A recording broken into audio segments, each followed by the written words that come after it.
के विरह में बहुत व्यथित हैं। तो हनुमान जी ने कहा कि भगवान के विरह को शांत करने के लिए एक ही इलाज है, भगवान की कथा।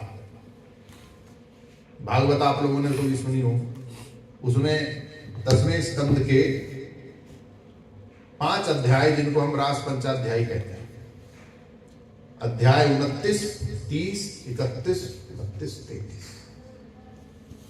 इसमें जो बिल्कुल बीच का अध्याय है उसको कहते हैं गोपी गीत।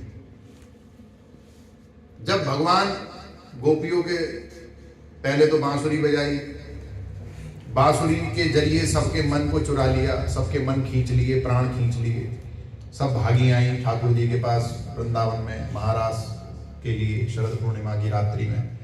और जब आकर सब खड़ी हो गई तो ठाकुर जी ने कहा आइए, कैसे आई, वेलकम, किस लिए आई, इतनी रात को स्त्रियों को बाहर घूमना ठीक नहीं है, चलो आ गई, जंगल की सुंदरता देख ली, अब जाओ। तो ठाकुर जी का और गोपियों का वहां शास्त्रार्थ हुआ। ठाकुर जी हार गए, बहुत कमजोर दिल के, जल्दी हार जाते हैं। तो ठाकुर जी और गोपियों के मध्य महारास लीला प्रारंभ हुई। अनंत कोटि ब्रह्मांड में और भगवदीय लोकों में भी इससे बड़ा रस त्रिकाल में कोई ना था, ना है, ना हो सकता। क्या है कि हम लोग नहीं समझ सकते, इसलिए हमारा समझाना बेकार, आपका समझना भली साक्षात सार्थक हो, लेकिन हमारा समझाना बेकार। खैर, उससे बड़ा कोई रस नहीं है भगवान के पास किसी को देने के लिए।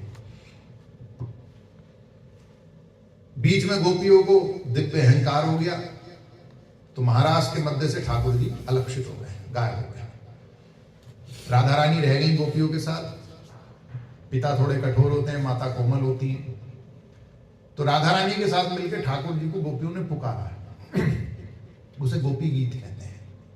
गोपियों ने गीत गाया ठाकुर जी के लिए। उसमें उन्होंने 19 श्लोक हैं। एक श्लोक है, उस श्लोक का अक्षरशः अनुवाद यहां चौपाइयों में आ जाता है। व्यास जी कहते हैं, सुखदेव जी कहते हैं, तव कथामृतम तप्त जीवनम कविभीडितम कल्मषापहम श्रवण मंगलम श्रीमदाततं भुवि गृह्णन्ति ते भूरिदा जना। हे श्री कृष्ण, आपके विरह से तपते हुए हृदय के लिए सबसे बढ़िया उपचार है आपकी कथा रूपी अमृत। तब कथामृतम तप्त जीवनम, तपे हुए हृदय के लिए आपकी कथा रूपी अमृत ही सबसे श्रेष्ठ औषधि है। हनुमान जी ने उसी का यहां पर प्रयोग कर लिया। रामचंद्र गुण बरने लागा, तो वर्णन सुनते ही सीता कर दुख भागा। लागी सुने श्रवण मन लाई, आदि हुते सब कथा सुनाई। और श्रवणामृत जेहि कथा सुहाई, कहीं सो प्रगट होत किन भाई। जिसने मेरे ये कानों को, हृदय को प्रिय लगने वाली कथा सुनाई है, भैया वो कौन है, कहां है, मुझे देख नहीं रहा, सामने आ जा, प्रकट हो जा। हनुमान जी ने कहा अब तो मां का आदेश हो गया, अब तो आना चाहिए। अब ये सुनने लायक हो गई है, थोड़ा सा रस से बाहर आ गई है। तो सामने हनुमान जी तुरंत नीचे आकर प्रकट हो गए। पेड़ पे तो थे ही, एक पत्ते में मच्छर बन के बैठे थे। तरुपल्लव महु रहा लुकाई, और आकर जानकी जी के सामने, जानकी जी ने कहा इतना सा जीव। खैर, हनुमान जी ने सब सुना दिया, कैसे भगवान ने उनको स्वीकार किया, भगवान ने उनको दूत बनाकर भेजा।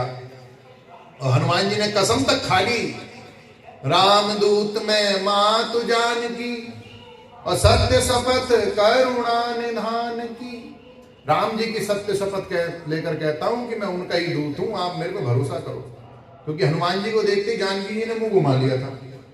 फिर बैठी मन विस्मय भयो, क्योंकि डाउट हो गया, ये कौन आ गया, कहीं कोई राक्षस तो नहीं है, एक तो बंदर जैसा रहा है, छोटा सा।